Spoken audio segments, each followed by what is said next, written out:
Tous mes nibards là. Coucou toi. Ouais, je fais tout le temps la même intro en fait. C'est chiant, non? Est-ce que vous voulez une nouvelle intro? Je peux vous proposer un truc? Je sens que ça va être nul. Coucou toi. On va peut-être rester à la première intro, hein.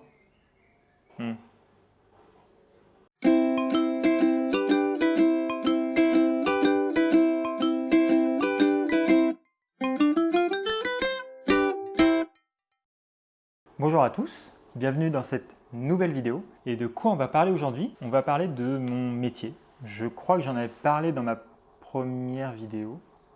Je sais plus en fait.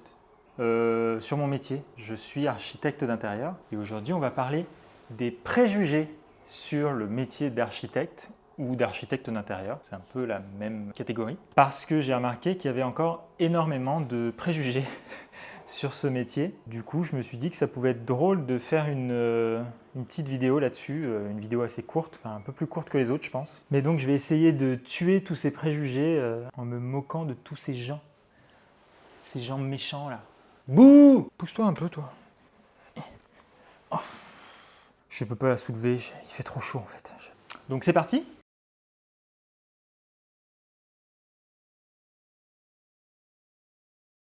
Alors déjà, j'ai remarqué qu'il y avait beaucoup de préjugés sur ce métier et surtout depuis que j'ai commencé, depuis que je connais le métier d'architecte, j'ai l'impression qu'il y a toujours les mêmes préjugés. Il y a même des préjugés qui datent des années 1900, donc vous voyez, bon. Mais si on commence par le premier préjugé et le premier cliché qu'on a des architectes ou des architectes d'intérieur, le plus répandu, c'est que l'archi est un métier super élitiste et qu'on se fait de la moula. Comme quoi l'architecte est riche en fait. Pas vraiment, enfin ça dépend. Alors c'est un a priori qui vient que de la croyance que les architectes d'intérieur sont une toute petite élite qui travaille pour les personnes les plus riches. Alors ça c'était d'actualité dans les années 1900 ou même avant même. Les architectes travaillaient que pour les rois ou les princes. Alors aujourd'hui ça a beaucoup changé, hein. Tout le monde peut se payer un architecte ou un architecte d'intérieur. En tout cas c'est beaucoup plus raisonnable. Et aujourd'hui il existe énormément d'architectes et d'architectes d'intérieur à leur compte. Donc, alors qu'avant on avait 2-3 architectes dans le pays très réputés, etc.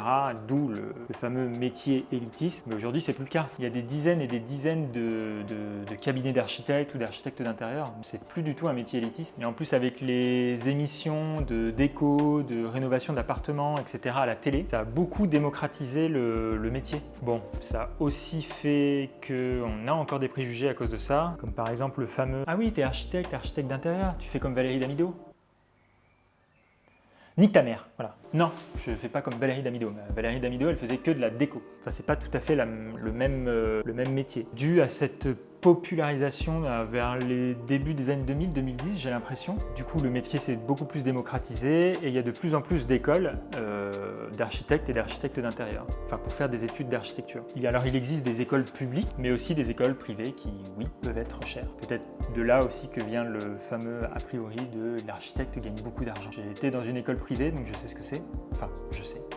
Mes parents savent ce que c'est, mais je crois qu'à l'année, c'était 6 000 €. Sur 5 ans, ça fait cher. Sur 5 ans, faut se serrer les couilles. Mais un architecte d'intérieur, en général, dans une agence d'archi, il commence à peu près entre 1300 et 1500 € net par mois. Après, ça dépend de la structure et de l'expérience que tu as. Évidemment, on peut gravir des échelons ou être augmenté. Donc, ça varie après selon les cabinets ou selon que tu es à ton compte. Mais de manière générale, oui, on est dans ces eaux-là pour commencer. Donc, c'est pas non plus immense, quoi. C'est un bon début pour commencer, mais c'est pas du tout être riche. Et souvent, on entend aussi le fait qu'ils sont riches parce qu'ils construisent des maisons hors de prix. Ben non, en fait.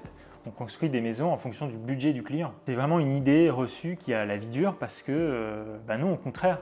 L'architecte ou l'architecte d'intérieur, il va vous permettre de faire des économies parce qu'il s'adapte à votre budget et à votre personnalité. Donc du coup, la bonne nouvelle, si vous voulez réhabiliter une maison ou un appartement ou même faire une extension, il vaut mieux faire appel à un professionnel, donc un archi, plutôt que de faire le chantier soi-même avec des artisans ou peut-être même faire du bricolage. Ça risque d'être de 1 dégueulasse et de 2, quand on est sur un chantier, c'est compliqué. Je ferai une vidéo à part. Parce que j'ai beaucoup de choses à dire. Donc au final, un archi, ça vous coûtera moins cher, ça sera plus esthétique, mieux réalisé et ça vous évitera aussi beaucoup de problèmes sur le chantier ou d'autres accidents. Croyez-moi, sur un chantier, il y a beaucoup de problèmes. Et puis, on gagne peut-être un peu plus d'argent que certains métiers, mais en même temps, on fait un bac plus 4, voire 5, voire 6. Donc, les gars, c'est un peu normal, hein, on a l'équivalent d'un master, généralement. Deuxième préjugé, il faut être bon en maths et en dessin. N-O-N. Non, pour les maths, il n'y a pas besoin d'être un dieu des maths. Pour ce qui est de l'ingénierie de manière complexe, on va dire, ce sont les ingénieurs qui prennent le relais dans la conception. Et là où effectivement il faut être assez bon en maths. Pour ce qui est du dessin, non plus. Vous n'êtes pas obligé d'être super bon en dessin ou d'avoir un talent inné en dessin pour pouvoir être architecte ou architecte d'intérieur, parce que de 1, ça s'apprend, et de 2, de manière générale, le dessin pour l'architecte, il sert surtout à la conception, à l'analyse du projet. Souvent des petits croquis qu'on fait à la main pour dessiner un détail ou un truc comme ça. Alors après, oui, il faut apprendre un peu la perspective, etc., mais il n'y a pas besoin d'être un immense dessinateur. Et voilà, comme je vous le dis, le dessin, ça s'apprend, comme la perspective, comme les échelles de grandeur. Tout va bien si tu es nul en dessin. Après, c'est toujours mieux d'être bon en maths et en dessin, car la discipline, elle demande beaucoup de logique et d'analyser un existant, un lieu, et une analyse de la structure et de la sensibilité artistique en fait. Attention, prochain préjugé. On ne fait que dessiner et on s'amuse, on fait des maquettes. Youpi, joie! Non, je sais pas pourquoi les gens ils ont ce préjugé de on s'amuse tout le temps, c'est tout le temps la fête, on dessine, on est content.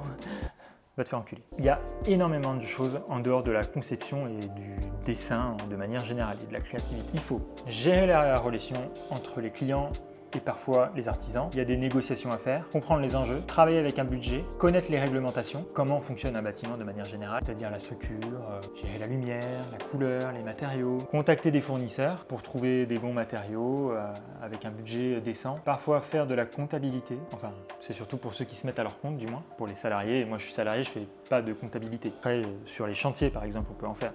On travaille aussi avec beaucoup de contraintes entre le programme, les demandes du client, les contraintes d'urbanisme et aussi humaines. Parce que croyez-moi, les clients, des fois, comme ils sont bien présentés, ils sont particuliers. Et du coup, il faut travailler avec des personnalités différentes. Donc, il faut savoir être aussi diplomate. Donc, la conception, par exemple, c'est environ 10 à 15% de notre travail. Et tout le reste qui tourne autour, c'est du temps passé sur le chantier, du temps à faire de la technique, du dessin, de l'informatique, parce que du coup, on utilise des logiciels. Enfin, on travaille même sur plusieurs logiciels, avec du dessin, de la mise en page, des insertions à faire. Donc, il faut énormément de compétences diverses et variées pour être un archi. Et donc non, on ne s'amuse pas à faire que des maquettes avec du carton et faire des petits dessins avec nos crayons. Préjugé suivant, l'architecture c'est un métier d'homme. Va te faire voir. J'ai vraiment envie de te frapper comme ça là, tu vois là. Il n'existe pas d'avantage donné par votre genre.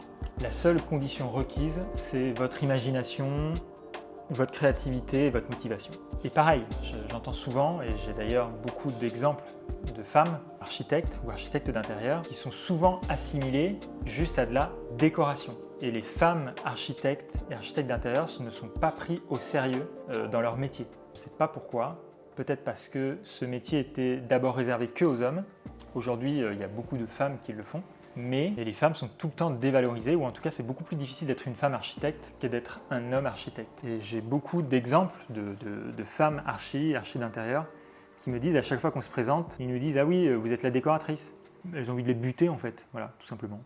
Avec une fourchette, et après elles les éventrent avec une tronçonneuse comme ça, et après elles bouffent leurs intestins comme ça. Non, parce que les femmes, elles sont pas hystériques. N'est-ce pas ? Les misogynes. Je pense que ça vient aussi du fait que dans notre société, on a assimilé les femmes aux émotions et que du coup, elles ne savaient pas gérer tant de compétences ou tant de charge mentale, alors que, si on peut se le dire, celles qui ont le plus de charge mentale, ce sont les femmes. Donc non, c'est pas un métier d'homme, clairement. Moi, je connais beaucoup de femmes architectes qui se débrouillent très bien, voire mieux que des hommes parfois. Vous pouvez être une femme et être ou devenir architecte ou architecte d'intérieur, ou décoratrice si vous voulez. Vous pouvez faire tout ce que vous voulez. Un autre préjugé, encore une fois, les architectes s'habillent toujours en noir. Non. Voilà, c'est tout, je sais pas quoi dire d'autre. Non, non, bah, je pense encore une fois que ça vient du fait que avant les personnes aisées ou de la bourgeoisie qui travaillaient dans le métier de l'architecture étaient souvent habillées en noir, et c'est peut-être aussi pour ça qu'on assimile les architectes au noir. Alors, c'est un peu vrai, c'est vrai que les archis s'habillent souvent avec des couleurs sombres, mais c'est pas tout le temps le cas. Regardez-moi, je suis loin d'être sombre, je suis...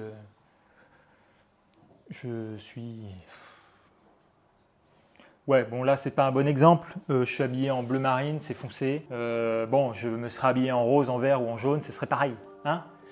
Fais-moi pas chier. Hein. Les architectes d'intérieur imposent leur propre style. Bon, encore une fois, c'est faux.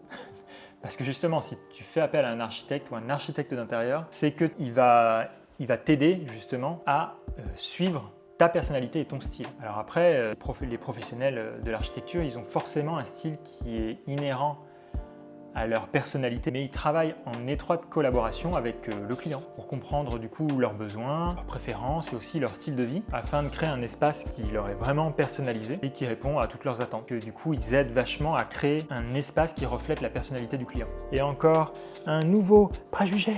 Les architectes ou architectes d'intérieur sont uniquement nécessaires pour des projets de grande ampleur. Ben encore une fois, c'est faux. Vous pouvez très bien faire appel à un archi pour une petite rénovation, une petite extension de par exemple pas plus de 50 mètres carrés, pour juste retravailler juste une pièce, etc. C'est possible. Les architectes peuvent travailler sur des projets de toute taille, soit d'une simple rénovation, comme je l'ai dit tout à l'heure, soit d'une simple rénovation d'une cuisine, ou de la rénovation complète d'une maison ou d'un appartement. Après, chaque architecte choisit ses projets en fonction de ses préférences et ils orientent aussi leurs spécificités. Mais non, vous pouvez très bien appeler un archi pour n'importe quelle taille de projet. Donc voilà un petit peu tous les préjugés sur ce métier. Mais je suis un architecte parisien qui s'appelle Romain Costa, peut-être que des gens le connaissent. Et il avait posté en story une sorte d'allégorie entre la pâtisserie et les projets d'archi. En gros, il faisait une comparaison entre ce que parfois les clients nous disent et il a transposé ça sur un métier de la pâtisserie. Et c'est assez drôle parce que c'est tellement vrai. Parce que si il y a bien une chose qui fait qu'il y a énormément de préjugés sur ce métier, c'est que les clients, ils nous aident pas du tout avec ces préjugés. Vous allez vite comprendre de quoi je parle. Par exemple, un client peut dire « Bonjour, j'ai la place dans mon placard pour y mettre un cookie, mais j'aimerais y faire entrer une douzaine d'éclairs au chocolat. » Ben non, c'est pas possible en fait. Voilà. Ou un autre exemple. Bonjour, j'ai le budget pour acheter un brownie, mais je voudrais une boîte de 24 macarons. Ben non, trou du cul en fait. T'as un budget pour un brownie, donc t'auras un brownie, t'auras pas 24 macarons, ça coûte super cher. C'est très drôle quand même comme allégorie. Tiens, une autre. Bonjour, j'ai le budget d'un gâteau pour 4 personnes, mais c'est possible pour ce même budget de faire un gâteau pour 16. Ben non, en fait, connasse. Si tu as un budget pour 4 personnes, tu auras un gâteau pour 4 personnes. Parce que 16 personnes, ça coûtera plus cher. Mais vu que tu n'as pas la thune, connasse, eh ben tu nous fais pas chier. On va se calmer. Et pareil, il le dit. Et ceux qui ont un pâtissier dans leur entourage, les gens leur disent souvent « Tu peux me faire rapidement, et gratuitement bien sûr, le gâteau de mon mariage ?» Comment te dire sans t'insulter. C'est pareil pour les projets d'archi. Hein. Le nombre de personnes qui ont un archi ou un architecte d'intérieur dans leur entourage et qui leur disent « Tu peux me faire mes plans gratuitement et rapidement ?» Non. Ça prend du temps et de l'énergie, donc vous pouvez comprendre qu'on n'a pas envie de vous faire ça gratuitement. Alors on peut le faire une fois de temps en temps si c'est pas un gros projet. Mais des fois, il y a des gens qui se permettent de te demander de faire la rénovation de ton appartement comme ça. Les gens ne se rendent pas compte à quel point c'est long de faire un projet. Beaucoup de gens pensent que c'est juste dessiner et ça prend 5 secondes. Bah non, ça peut prendre genre juste une esquisse. Ça peut prendre des jours, voire des semaines. Voilà. Ensuite, tu veux bien t'occuper d'inventer une recette pour mon gâteau d'anniversaire? Ça va te prendre 2 secondes et en échange, je parle de toi à mes amis. Super. Tu peux jeter un œil à mes cookies toutes les 2 minutes pendant la cuisson pour vérifier que tout se passe bien. Je t'inviterai au resto en échange. Mais t'as cru que le suivi d'un chantier, par exemple, ça valait un resto? Trou du cul? Enfin bref. Il y a plein de choses à dire là-dessus, c'était un post qui m'avait fait assez rire. Donc j'espère que maintenant que je vous ai expliqué tous ces préjugés qui étaient faux, vous serez un peu plus bienveillant et un peu plus indulgent envers les architectes et les architectes d'intérieur. Parce que c'est un métier qui n'est pas tout le temps facile, mais comme tous les métiers. Et parce que c'est un beau métier aussi, il faut le valoriser. J'espère que cette vidéo vous aura plu. Je referai sûrement des vidéos sur mon métier. Et il fait chaud là, j'ai soif. Putain, il y a encore un moucheron. Vraiment, les moucherons, c'est l'histoire de mes vidéos. Dégage!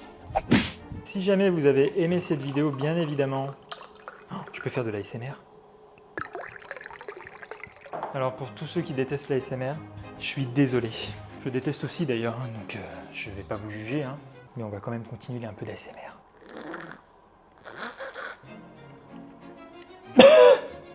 Bon, je vais arrêter. Je vais arrêter pour aujourd'hui. N'hésitez pas à vous abonner aussi, ça me ferait très plaisir et ça soutient la chaîne. Allez, merci beaucoup. Ciao!